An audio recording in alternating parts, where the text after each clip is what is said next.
Hello, everybody. This is Frank with Iron Age News. It's Thursday, August 13th, 12:53 p.m. I know you're all at lunch, and I'm sorry we didn't get this done earlier, but that's how things are because I was stuck at the gas station and I had people sitting there bitching about the price of gas and how it's the president's fault and how we all should surrender to Iran. It was really a down scene, and people should shut the fuck up and go back to Brazil, I think, but that's just me. So there is probably no price in America more visible than the price of gasoline. You don't have to open a financial paper to find it. You don't need Bloomberg. You don't need all these other people. You don't need that sucker. What was his name? He used to do the fake stock stuff. Can't remember his name, but he was a piece of garbage. It's Kramer. Yeah. What a piece of garbage. You should be in jail. So it's sitting on, when we're talking gas prices, it's usually sitting on a 20-foot sign somewhere lurking over the highway. And Americans do notice that. And for generations, the United States had cheap gasoline, and it's almost been an American birthright. I remember when I first started driving, those old-timey stuff, it was under a dollar. Under a dollar. I had a 1969 Buick Electra 225 that I bought for $75 from a friend's mother, and it cost $25 to fill that tank. And it was enormous. All right. We drive long distances. A lot of people live in suburbs. You got to haul your kids to school. You got to commute to work. You got to take road trips. You, for some reason, have to go four-wheeling, right? If it's not part of your job, but you're still doing it. So when gasoline comes up 50 cents or a dollar or over $4 in some cases, which is where diesel is for some reason, Americans feel it immediately. Bring on the bitching, which brings us to the question that's going to irritate some people, and especially people over at Exxon and Chevron, is why can't big oil just take one for the team, just this once, before anybody starts yelling about capitalism or price controls or government interference or that I've become a communism enthusiast? It's not true. What's not what I'm proposing? Let's ask a different question. The United States and Iran are at war. The Strait of Hormuz remains severely disrupted. The Iranians did not close the Strait of Hormuz, by the way. Do not start telling that story. It's not true. If anybody gets the blame for the beginning of the war, it's the United Kingdom through Lloyd's canceling the insurance policies of all the tankers that were stuck in port. But that's again another story. So global petroleum markets have been turned upside down by this thing. But the United States is not the America of 1973.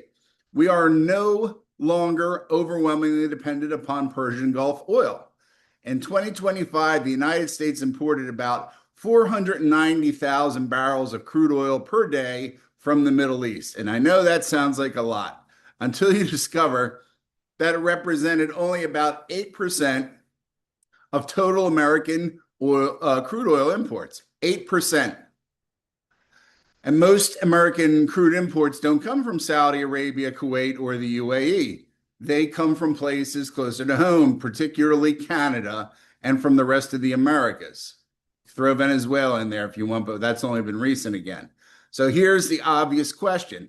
If most of our oil isn't coming through Hormuz, why are American motorists paying a Hormuz price?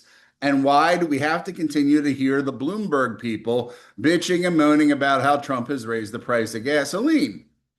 And here is the legitimate answer. Oil is a global commodity. Most importantly, for gasoline prices, refined petroleum products operate in a global market as well. There's not an American market, it's just the global market. An American refinery isn't operating in an economic bubble. If gasoline or diesel is worth considerably more overseas, that affects what those products are worth here. And they'll say, well, that's economics 101. But economics 101 doesn't end the conversation, because there's another number we ought to discuss, which they didn't give me in my school because my school was on strike that year, because that's how Temple University operates. Three of America's largest refineries, it's Marathon, Valero, and Phillips 66, just reported a combined 12.6 billion in second quarter profits. That's an awful lot of lap dances. And according to Reuters, those three companies returned about 6.3 billion with a B to shareholders throughout dividends and stock buybacks. Good for the shareholders. I mean, seriously, disclosure, I own 10 shares of each of those, 10. So I'm not a wealthy man, but I have 10 of them. Companies exist to make money. They always tell you that. Investors put capital at risk and expect a return. I have absolutely no objection to profitable American energy companies. We need them. But those numbers tell you something important. The American refining industry isn't merely struggling to survive the Hormuz crisis. Parts of it are making a tremendous amount of money from it. And that's where my question begins. And let's talk about the global market again. Whenever this issue comes up, somebody inevitably says, but gasoline is priced on the global market. That's usually the guy who runs Exxon. Correct. But sometimes the global market can also become a very convenient explanation for making a lot of money in the American market. Those aren't necessarily contradictory statements. A refinery has an economic incentive to sell its product wherever it receives the best return. If European buyers desperately need diesel, the price rises. If Asia refining capacity is constrained because Middle East crude isn't arriving, refined products become more valuable. Okay. So all that can increase the value of gasoline and diesel produced in the United States. That's how markets work. But look at what's happening inside of the United States. In the week ending August 7th, I use these terms because I take a lot of this stuff from the newsletters that we've been doing, which are moving along pretty well. Thank you for subscribing, those that you have. American crude inventories increased by 17.4 million barrels, the largest weekly increase in about 3.5 years. American crude exports fell. Total petroleum product demand declined. This isn't an America running out of oil, yet American motorists are still paying a substantial geopolitical premium. So perhaps the question shouldn't be whether a Hormuz premium exists, because it does. The question should be, how big should the American Hormuz premium actually be? And that's what we're saying. You have an American barrel that never saw the Hormuz, right? Because it's coming from somewhere in the United States. So think about this for a moment. Oil comes out of the ground in North America. It never passes through the Strait of Hormuz. It never goes to Iran. It never goes to the Middle East. It never encounters a boat or a missile or an angry wave at it, right? It may never even see the ocean. And yet somewhere along the economic chain, its ultimate products can acquire a price influenced by a war 1,000 miles away. And economically, there's a reason for that. Politically, it's much harder to explain, especially because the United States is carrying an enormous portion of the burden associated with this crisis. American taxpayers are funding the war. It's being fought by American servicemen and women, soldiers, sailors, Marines, Air Force to some extent. U.S. Navy is involved in maintaining maritime security. You're hearing these stories about the people that have been on the aircraft carrier Abraham Lincoln for 250 days. That's a long deployment, as they say. Probably bad, but not as bad as the news is making it. And I've seen Navy bathrooms before. So if they're telling you there's some mold in there, that's not going to kill everybody. The American government is expending diplomatic, military, and economic capital trying to stabilize this region for the next X amount of decades, maybe for a century. And American motorists are paying more at the pump, basically for unrelated fuel. Meanwhile, some American refiners are experiencing extraordinary margins. It's Gulf Streams all around for the boys, Johnny. At some point, it becomes reasonable to ask, who's taking one for the team? I'm not talking about calling for price controls. And this is where I want to be very clear. I am not advocating federal gasoline price controls. We've tried interfering with petroleum markets before, and generally has not ended well. Price controls can create shortages. Export restrictions can distort refinery, blah, blah, blah. People get away from murder. Actually, it's actually worse once you put that there, because then all the sleaze bags figure out where the loopholes and go through them. Nor am I accusing these companies of doing anything illegal. Everybody wants to make high profits, right? Everybody wants to make high margins. What we are asking for, and it's not just me, what we are asking for is a thing called voluntary restraint. What would happen if Americans, major refiners, look at this extraordinary moment and say, we are killing it. We are making more money than Jesus's favorite fucking aunt, right? We are making exceptional profits because the world petroleum system is experiencing an exceptional crisis. Let's not even talk about the liquefied natural gas world because Americans, we got that okay. That's not a big problem. But for the next several months, we are also going to accept somewhat smaller margins in the domestic market.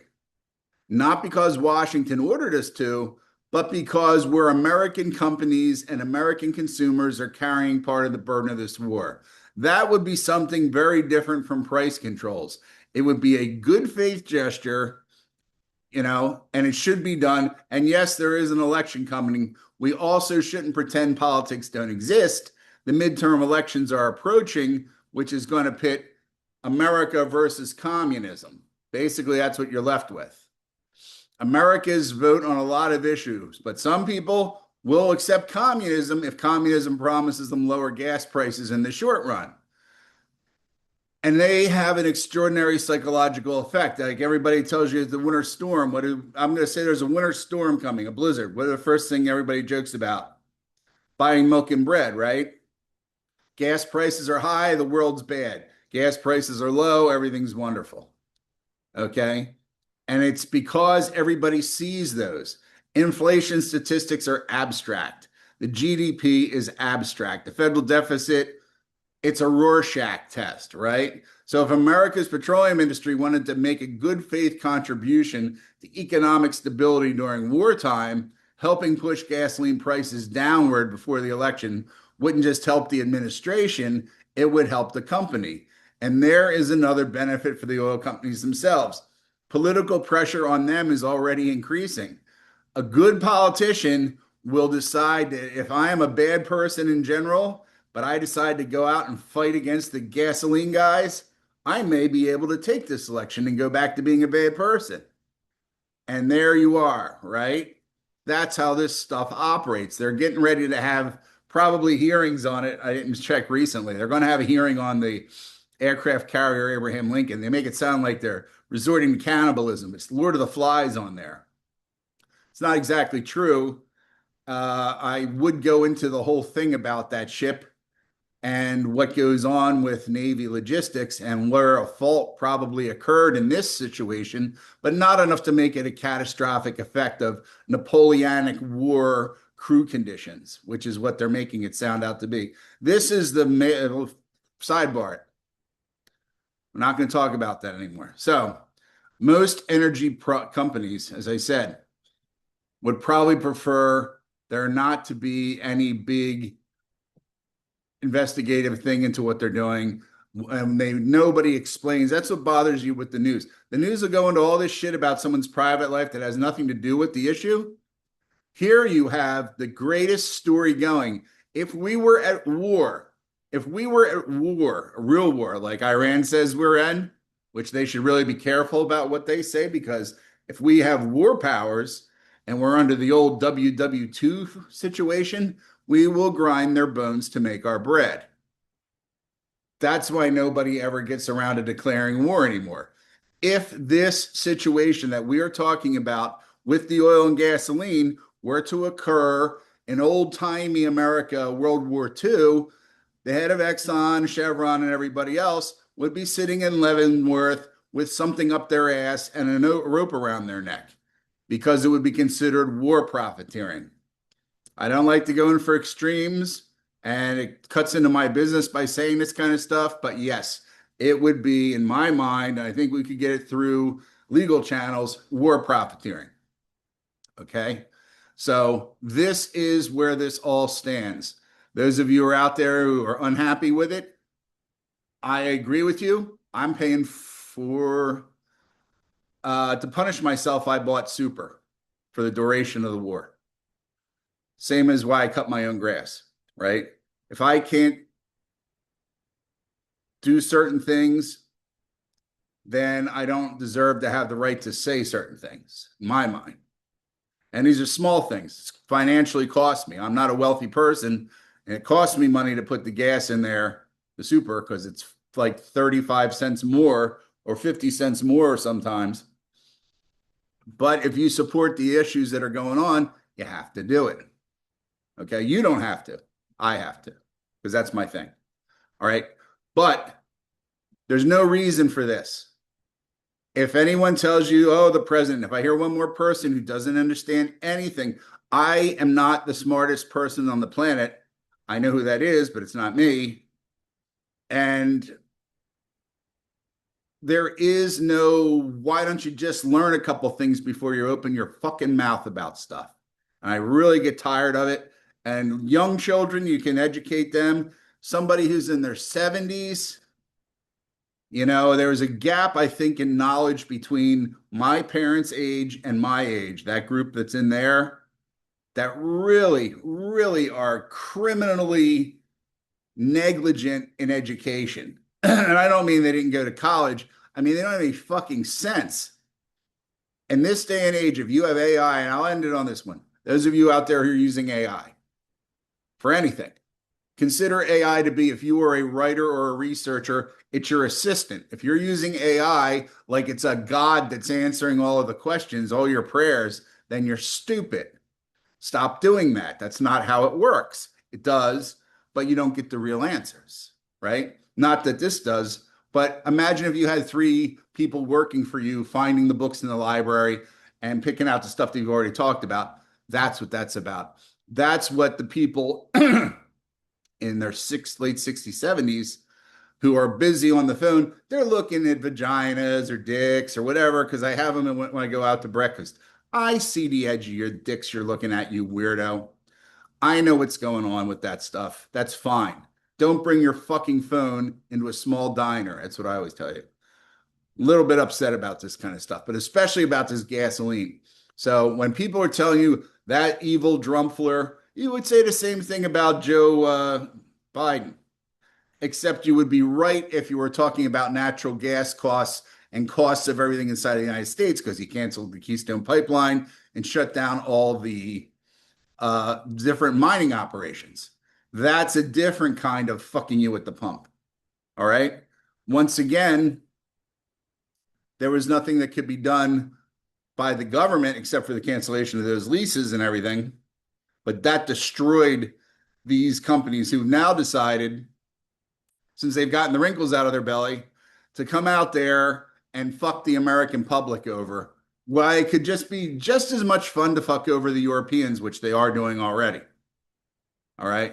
You see the numbers. I've discussed the numbers. I can back them all up if you have to have it, if you were working for Exxon Mobil or Chevron or whatever. But by all means, continue to do it, because I want my stock to grow. But you've got to know when to come up for air. And that's what's going to happen with these oil companies. If people were true activists and elected officials based on what they do, the first thing you would do is tier a structure during a crisis to allow the Americans to have access to decent priced gasoline. But that's just me. So anyway, before we continue and make this a 72-hour long bitch session, I will say goodbye, have a good day, and be safe. Talk to you later.